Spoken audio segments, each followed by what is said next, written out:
नए संसद भवन में महिला आरक्षण विधेयक के पेश किए जाने से कुछ समय पहले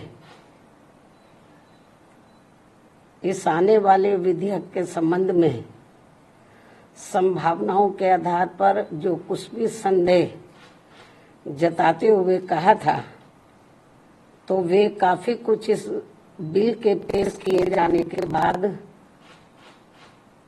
सही साबित हुए हैं, क्योंकि इस महिला आरक्षण से संबंधित संविधान के 128वें संशोधन विधेयक 2023 के अंतर्गत देश में लोकसभा व राज्य विधानसभाओं में भी 33% महिलाओं को आरक्षण दिए जाने के कुछ प्रावधान इसमें इस प्रकार से बनाए गए हैं, जिसके तहत अगले काफी वर्षों तक, अर्थात लगभग 15-16 वर्षों तक, यानी कि कई चुनाव तक देश की महिलाओं को ये आरक्षण प्राप्त नहीं हो पाएगा। और इस विधेयक में ऐसे जो प्रावधान रखे गए हैं, तो उनका मैं यहाँ उल्लेख करना बहुत जरूरी समझती हूँ। और इस संशोधन विधेयक के तहत इस महिला आरक्षण विधेयक के पास होने के बाद पहले पूरे देश में जनगणना कराई जाएगी। जब ये बिल पास हो जाएगा हाउस में, पार्लियामेंट में, तो पास होने के बाद पहले पूरे देश में जनगणना कराई जाएगी। पास तो हो जाएगा ये, लेकिन तुरंत लागू नहीं होगा। और पास होने के बाद पहले पूरे देश में जनगणना कराई जाएगी। और जब ये जनगणना पूरी हो जाएगी, तो तब उसके पश्चात ही पूरे देश में लोकसभा तथा राज्य विधानसभाओं का परिसीमन पुनः कराया जाएगा। इसके बाद फिर परिसीमन होगा, सीटों का कराया जाएगा। और उसके बाद ही तब ये महिला आरक्षण संबंधी संशोधन विधेयक लागू होगा। और ये बात भी किसी से छिपी नहीं है कि देश भर में नए सिरे से जनगणना कराने में अनेकों वर्ष लग जाते हैं। पिछली जनगणना सन 2011 में प्रकाशित हुई थी, जिसके पश्चात आज तक पुनः जनगणना नहीं हो सकी है।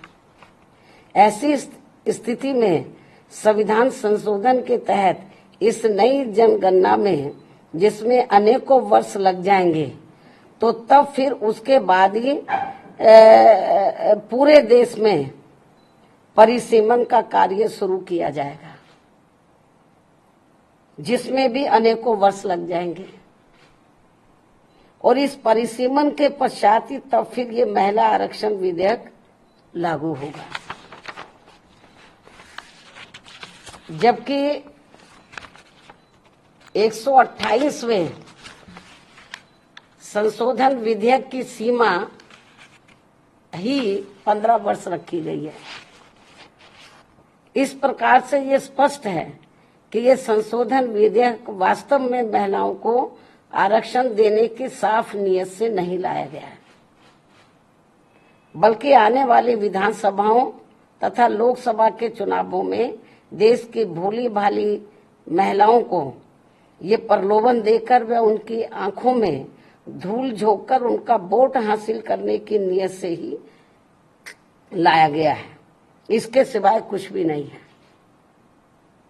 जैसा कि इसमें कंडीशंस रखी गई हैं, इसको लागू करने से पहले जो शर्तें रखी गई हैं। और यदि ऐसा नहीं है, ये कहते हैं ऐसा नहीं है, और यदि ऐसा नहीं है, तो फिर हमारी पार्टी सरकार से ये भी अनुरोध करती है कि सरकार इस विधेयक में से या तो इन दोनों प्रावधानों को निकाले या फिर कुछ ऐसे उपाय तलाशे जिससे इस विधेयक के तहत महिलाओं को जल्दी आरक्षण का लाभ मिल जाए। इसके साथ साथ यहाँ मैं इस बात की भी केंद्र सरकार से पुनः ये अपील करती हूँ कि 33% महिलाओं के आरक्षण के अंतर्गत SC/ST को जो आरक्षण दिया जाए तो उसे वर्तमान में लागू आरक्षण के अतिरिक्त दिया जाए।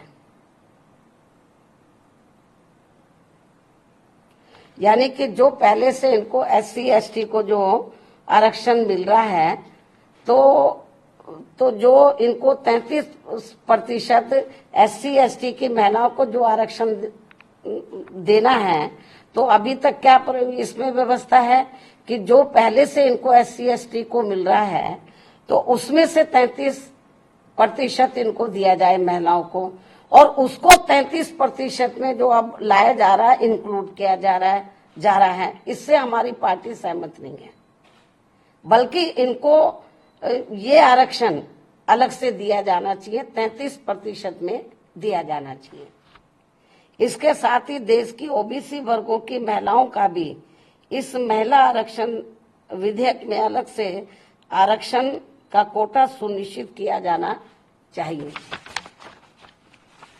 जो सामान्य वर्गों की महिलाओं की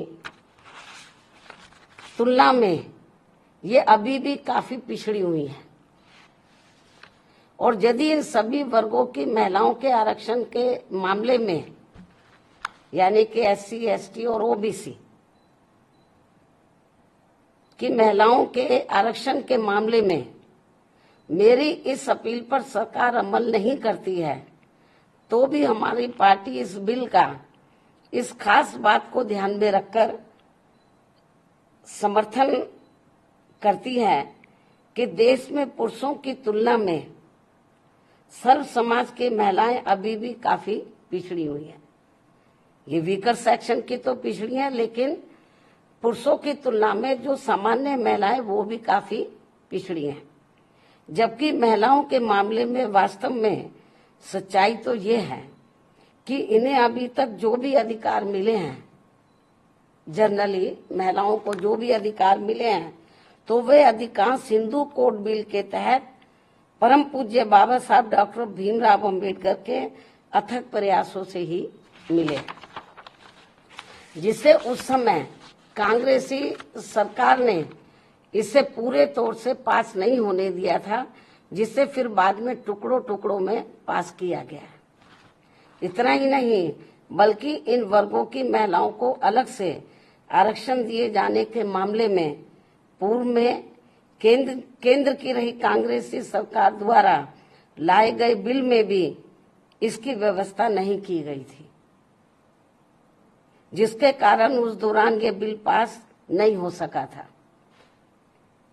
लेकिन अपने राजनीतिक लाभ के लिए अब इस पार्टी के भी नेता, यानी कि कांग्रेस पार्टी के भी नेता, इन वर्गों की महिलाओं को अलग से आरक्षण दिए जाने की बात कर रहे हैं, वकालत कर रहे हैं।